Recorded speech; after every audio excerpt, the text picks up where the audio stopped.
So last year when I was up here, I talked about the number of handicapped people who worked here, right, as demonstrated by the number of people who take the handicapped door.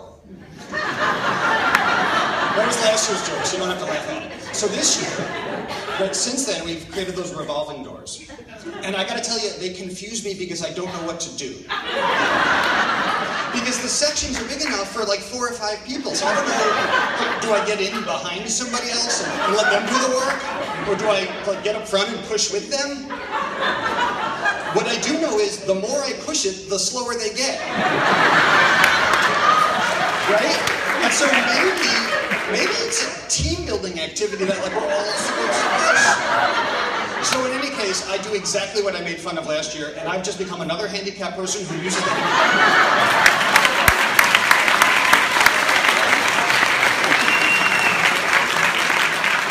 And so I'm part of the IT leadership program, don't laugh.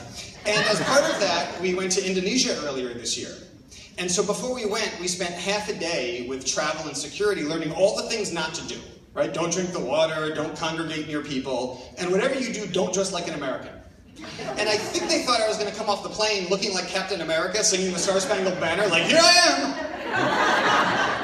am! And so I get to the airport, right, waiting to take off, and I'm sitting in the lounge, and I don't know about you guys, but I like to look around the lounge and sort of figure out who I want to sit next to. It's like drafting my fantasy team. The problem is I'm not really good or lucky with fantasy, so like for football this year I wanted Aaron Rodgers, and instead I drafted Mr. Rogers. So it's not the same, he's not as good. But so similarly, I saw a lot of interesting and attractive people that I thought would be great to sit next to, but instead I got, you know, the screaming baby, the kid kicking the seat, and like the sweaty guy who smells like a meatball sandwich. Like that was my fantasy team. Yeah, that's who I got to sit next to.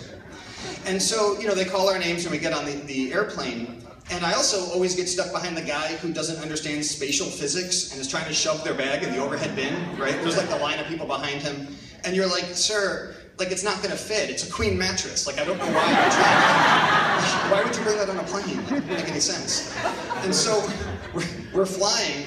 And to me, the worst part is when the plane sort of like leans, right, as it's trying to land. And I always am afraid it's going to lean over too far, so I sort of view my role as like counterbalancing, right? So the plane's leaning this way, and like I'm going this way.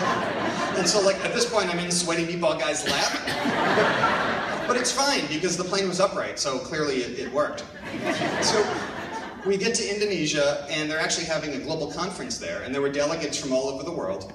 And at one point I got in the elevator with 4 Iranian nationals who were dressed up with their uniforms and the Iranian flag, and you know, I'm thinking to myself, this is like the triple crown of like targets, right? I'm American, I'm Jewish, and I work for a corporation, right? So I'm like, you know, maybe I'll take the non-kidnapping, you know, elevator next time.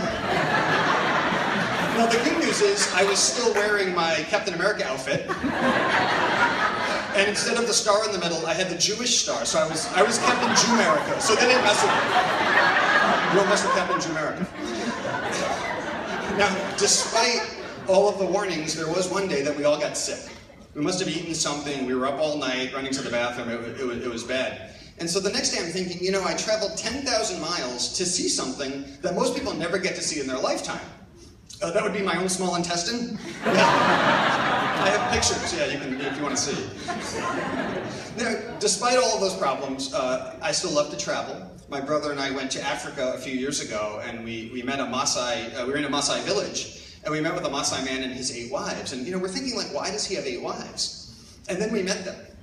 And like, one was missing an eye, and one had a couple teeth, and so we figured like, together it was one complete set.